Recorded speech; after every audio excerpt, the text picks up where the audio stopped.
Nuestra historia está llena de misterios, de aquellos relatos que escuchamos de voz a voz, pero simplemente no hemos podido explicar. Hoy te contaré otro de ellos.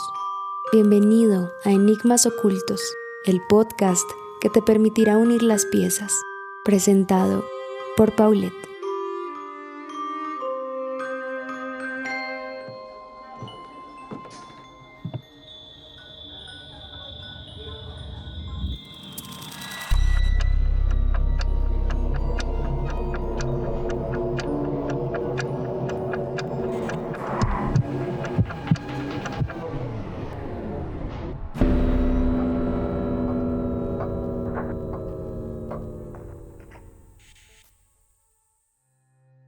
Cuando era pequeña, mi abuela me contaba la historia de un hombre osado, de un juglar de la tierra colombiana, de una leyenda musical que tuvo un oponente al mismísimo diablo.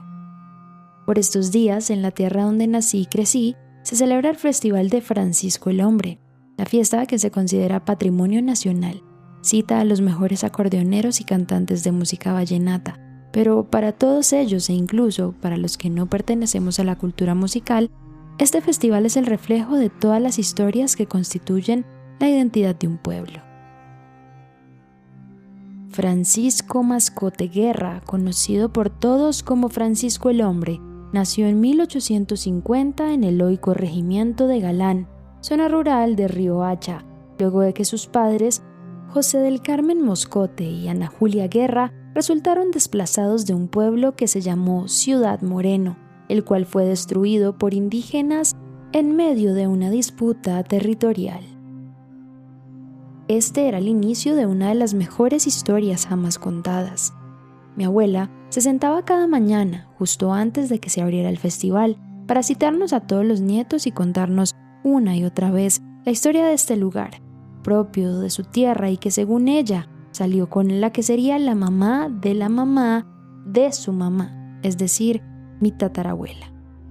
No sabemos si es cierto todo lo que ella nos cuenta, pero ese brillo en los ojos, esa chispa al hablar y la lucidez que demuestra una afinidad casi material con la historia nos hace pensar que la mujer que se sienta con el cafecito en la mano tiene toda la razón.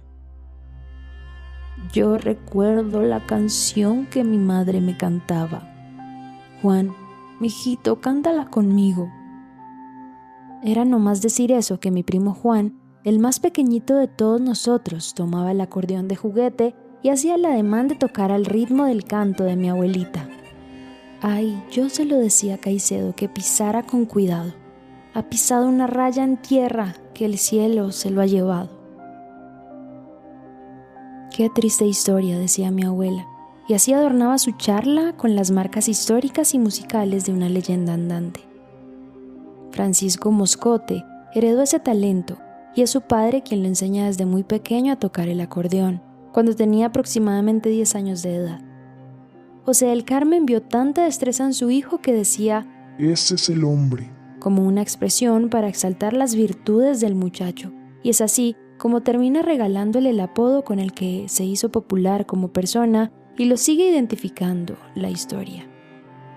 Todos sabíamos cuál era la parte que seguía, esa que provocaba un miedo irracional a la historia, que incluso Freddy, el nieto mayor, se acomodaba en la silla, miraba de lado a lado y se acurrucaba, como si ese lugar le protegiera de lo que la abuela le iba a decir. Y es que, paradójico a lo que muchos piensan, Francisco el Hombre no fue el primero, ni el único en ejecutar el acordeón en sus tiempos.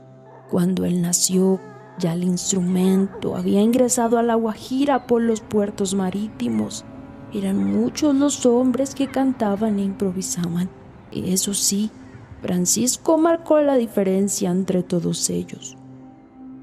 Así jugaba con la emocionalidad. Mi abuela tomaba nuestra atención y la manejaba a su antojo. Entonaba su voz como si fuera a rezar una oración para el final, continuar con la frase introductoria de la mística historia. Abuela, no me asuste así. Usted me ha escuchado más veces que sus primas y aún no sabe en qué momento es que se habla de eso. Claro, y fue así porque pese a que era iletrado y no tuvo acceso a la educación, Francisco era un literato empírico. Tenía una gran habilidad para la improvisación para sacar canciones y poesías. Por eso se hizo tan reconocido, no solo en Galán, sino en todos los pueblos de la región a donde llegaba con su acordeón y armaba parrandas. Y le digo, Paulita, además de ser un hombre andariego y parrandero, Francisco Mascote también se encargó de dejar descendencia. Tuvo 3 hijos, José del Carmen, Isabel y Lorenza Lencha Moscote. Esta última falleció en 1999. La familia Moscote se mantiene en Machobayo, donde Francisco el Hombre pasó sus últimos años hasta que falleció el 19 de noviembre de 1953. Están sus nietos y demás descendientes. Ellos mismos son testigos de las visitas que a Francisco le hicieron personajes de la talla de Rafael Escalona, Luis Enrique Martínez y otros tantos personajes de nuestro folclore vallenato. Y era allí donde la mayoría, excepto Freddy, sabía lo que se venía. Todas mis primas, incluyéndome, nos echábamos la bendición. Hacíamos una pequeña oración y mi abuela, con el ímpetu de las madres de nuestra tierra que no le tienen miedo sino a los vivos, continuaba con su narración. Así como les he dicho, pocos dejan de lado la realidad para contar la mística razón por la que se conoce a Francisco el Hombre. Me contaron que le contaron a muchas de nuestras mujeres a través de generaciones. Cuando la abuela Minta salía de su casa, se encontró con un acordeonero que no tenía nada que envidiarle a un poeta. Salieron, dijeron que a escondidas, porque en esa época al padre de la abuela Minta no le daba buena espina a los músicos, pues como hombre dedicado a la tierra espera que su hija tuviera un ranchito para vivir, cosa que según él con Francisco no iba a conseguir. Su noviazgo fue fugaz, pero antes de que se alejaran por las razones del destino y de la música, ella misma escuchó como aquel hombre, confiado de su talento, demostró que ni siquiera el mismísimo diablo era capaz de derrotar a un acordeonero guajiro. Francisco el Hombre le contó a mi abuela Minta lo que yo les voy a contar, y se lo dijo así como yo se los voy a decir. Un día, volviendo a su pueblo después de una parranda de varios días, decidí parar un rato a descansar. Abrí mi acordeón y me senté sobre el burro a cantar. Al terminar una pieza, oí a otro acordeonero desafiante que trataba de superarme. Me acerqué para ver de quién se trataba. Para mi sorpresa, ese acordeonero era nada más y nada menos que el propio Satanás, quien sentado sobre las raíces de un árbol le sacó notas tan increíbles a su acordeón que lograron robarle la luz a la luna y a las estrellas. Con miedo pero con fe, enfrenté a Satanás, entonando una melodía que nos devolvió la luz. Luego, invocando a Dios, entoné el credo con tanta fuerza que Satanás exhaló un terrible chillido y salió corriendo con acordeón y todo, a esconderse en las montañas para nunca dejarse ver. Allí terminaba la historia de mi abuela, quien al vernos a todos con los ojos abiertos y expectantes, le daba una palmadita en la espalda al nieto que tuviera más cerca y se levantaba de la mesa con la satisfacción de aquel que lleva en la sangre el talento de un artista. Acabas de escuchar Enigmas Ocultos, el podcast que te permitirá unir las piezas.